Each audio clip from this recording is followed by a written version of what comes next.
When I was in Philadelphia, I bought this deck. And I've been using it ever since then. That was like a month ago. Yeah, about over a month ago.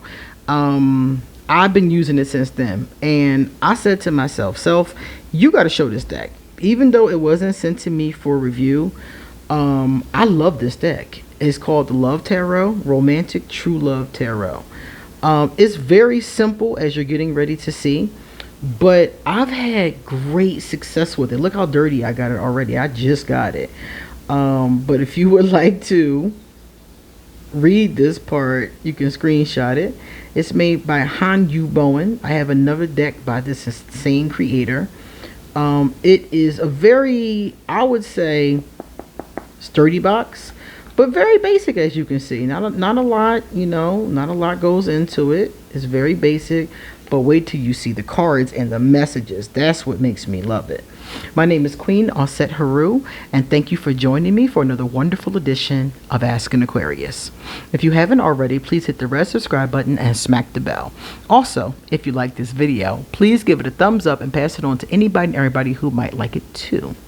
Please drop us a positive comment in the comment section, and if you want to get a reading done, hit me up on social media or in my email.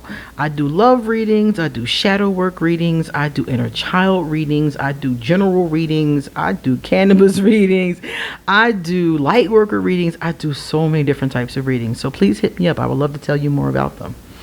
Let's see what else. Underneath this video you will also find my Patreon information and a lot more other fun stuff. So check out underneath this video. I'll also give you a link to where you can purchase this deck. Now, I bought this deck with my own money, but I am an Amazon affiliate, so I will give you the Amazon link. This is the inside of the box. It's just plain black. There is no guidebook, and you're getting ready to see why. Plain black. It doesn't need one. It doesn't need a guidebook at all. Let me show you the backs of the cards before we get into it. These are the backs of the cards. Pretty, huh? Not, very simple, very minimalistic. Turn them over this way. They're bowing a bit. As you can see, I've been using them. They are bowing, but that's because of how I shuffle. I riffle shuffle, and I'm not very, I'm not very dainty with it either. They bounce back nicely. Not too thick, not too thin. So even though they're bold, they don't have to be. I can straighten them out. I just haven't done it because I don't care. So let me show you the actual cards themselves. As you can see, they're a wonderful size for your hands. They're not too big and they're not too small. And they seem to have this kind of color coding I'm getting ready to show you. So the ones I'm showing you now are all purple. So the whole background is purple. And each one has a keyword, and then it goes into more detail underneath it with more about what it's talking about. So these are all our purples. It seems to me like the purples are problems because they're all like, I'm lost without you, that kind of energy. Let me show you. Somebody got ghosted. And what I like about these is that not only do we have the keyword, because some cards all you get is that one keyword, that the one that's in the top. This is all you would get. That's it. But they go deeper into it and explain more about what it's talking about or what it can be talking about. So I really like that. And like I said, they're color coded. So there's like about 10, maybe 10 of these purple ones. Then it goes to white. Then it goes to pink. Then it goes to blue. And then it goes to like another maroon color. So they're pretty cool. And as you can see, they're basic because they have the same image in them. What makes these really interesting is what they say. I love that. I love what they have to say. I love the keyword, and I love that it goes in deeper underneath. And I've been using these with clients all this time. And what I really like is that they're so self-explanatory. I love a lot of these new decks. They use words mostly because they're just so self-explanatory, and you don't have to go through, interpreting the card, which I don't mind. I mean, I'll interpret the card, But it's easier when you don't have to. I can just send a client a copy, a picture of this card and be like, this is the card you got.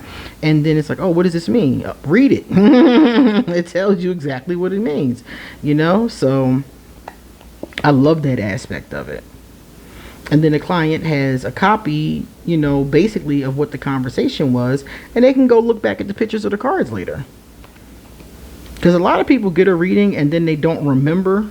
Sometimes they'll email me and be like, what did you say on January 3rd about my cousin Boo Boo? And I'll be like, I don't know. I can't even remember yesterday, okay? So I do offer a service where I will take a picture of each spread and I will send it to my clients. Or if it's just one question, I can just send them one card. So if you're somebody who comes to me for a reading and you're like, Queen, can I get a picture? I charge $20 and I will take a picture of each and every spread so that when you're finished, you have a copy of the cards and you can always look back on it. Some people will record it. They'll call me and have like a recording device on their phone or their computer, which is free. I don't charge for that because it's their recording device, and they can just record the whole session, but they can't see the cards. So, some people prefer to actually have the pictures. And as you can see, all of these, some of them are positive, some of them are not. Look at this one. When somebody's blocked you, unblock me. I've had people say that to me before, and I'm like, wait, what? Like, what are you talking about? But there's some positive and there's some negative in each of the color associations. I was thinking that maybe certain colors, had a certain vibration, but they don't. As I'm looking through them, I'm seeing that there's positive and negative in every color. The pinks, ooh, the pinks are so cute. I love pink. Pink is my favorite color. So as you can see, they're simple, but they get the job done. So if you're somebody who is brand new to divination, brand new to learning how to read oracle cards, these are perfect because there is no guidebook. It's just, this is it. You pull the card, you read it, that's it. So that I love a lot. And if you're somebody who is like me and you're skilled at using cards, these are great to add on to a reading. Usually I pull tarot cards first, and then I have like 4 or 5. Like if somebody comes to me for a love reading, I will use Ethany's Modern Love Tarot or a similar love tarot deck. And then I'll pull out like 5. I have like 10 of these. So I'll pull out like 4 or 5 oracle decks and get more information to back up whatever the tarot was talking about. Or to give different perspectives and different paradigms, Some of the times the more cards you pull, the more clear of a picture you get. So usually what I'll do is I'll just keep pulling them. So I have this one, I have another one, I have a bunch of these. I'd say I probably have 10 or 15 love oracles. I just love them so much. And the more of them I pull, the more information I get. Oh, the twin flame, love that. My dreams. As you can see, I love these so much. It's such, I don't know. It's like, I love the questions. I love what they're saying. I just love it. And I love the simplicity. And it's interesting with me because I love complicated cards. I love collage decks. I love intricate art. I love that. But I also enjoy a simple moment too. So as you can see, anybody can use these. Intuitive readers, new readers, old head readers, professional readers, anybody who is reading can read these. Because it's only a matter of sitting with yourself, getting quiet, getting still, and getting the right cards. And then sitting there and reading them and pondering them. Because if you're reading for yourself, you already know what it's talking about. Now, sometimes I'll see something that the client doesn't know. But for the most part, they know what's going on. And if you're reading for, if you're reading for yourself, you know what's going on. And if you're not reading for yourself, as you're talking to the client, whatever they've told you, maybe they haven't told you anything, But whatever you say, like for instance, if the jealousy card comes up, the client is going to know if they've been dealing with jealousy or not. They're going to know if they've been jealous or the other person's been jealous. They're going to know that. Now, sometimes the other person might have hidden their jealousy, and it might be something that they need to go back and, re-examine. But in most cases, whatever is going on, your client is like, oh yeah, that did happen last Thursday, That's how you know if you're connecting with your client, if the cards are matching what they're talking about. If they're not matching, you're not connecting, or your client isn't being truthful, because that does happen, or you're just not getting the right cards. Something about your skill might be off. That's why I said if you're not connecting with them, you might not have pulled the right cards. And sometimes it's just that whatever you're talking about hasn't happened yet. Sometimes we see things that are going to occur but haven't occurred yet. And as you can see, there are a lot of cards here. It's not just like, I didn't count how many cards it was, but it's a lot. It's got to be like 50, I'm thinking. It's not just, some of these decks come out with just 30 cards. And some of the times they're really good decks. And some of the times those 30 cards pack a pretty decent punch. But I prefer more cards to less.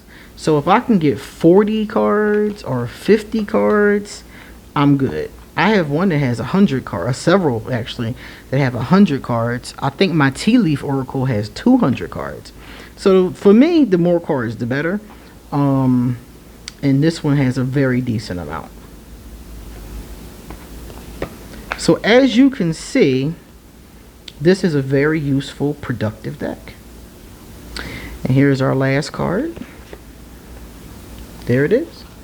So as you can see, very useful, very productive. I'm going to shuffle so you guys can see. They're easy to grab in my hands. Grabbing them. And like I said, I'm a ruffle shuffle, so that bows them sometimes. But, see. And easily, they have a little gloss to them, as you can see, but they're not overly glossy, so they're not like really, really slippery. So that's good as well. You can overhand shuffle them very easily, like I said before. And this is how they bowed. They bowed like that from me ruffle shuffling them. So it's very easy to separate them and to straighten them back out. I just don't. Like, I don't do that with any of my decks. Often they will bow like that, but that's all you got to do is just push them back. See how they're straightening already? That's all I got to do with them, but I just haven't. And sometimes I do, and sometimes I don't. So that is this one. Very simple deck, very basic deck, but very powerful punch. So love tarot. I got it on Amazon, and I'm definitely going to leave you guys my Amazon link. So if you like it as much as I do, you can grab yourself a copy. This is QueenAusetHeru once again, and you come back soon because I got so much more to say, and I got like 6 more decks to review, by the way. I got so many decks to review, I'm not even going to be able to finish them all today. But Monday, I'm going to do some more, and over the next, I say, 13 days, you're going to get a new deck every day. So let me know what you think. Deuces.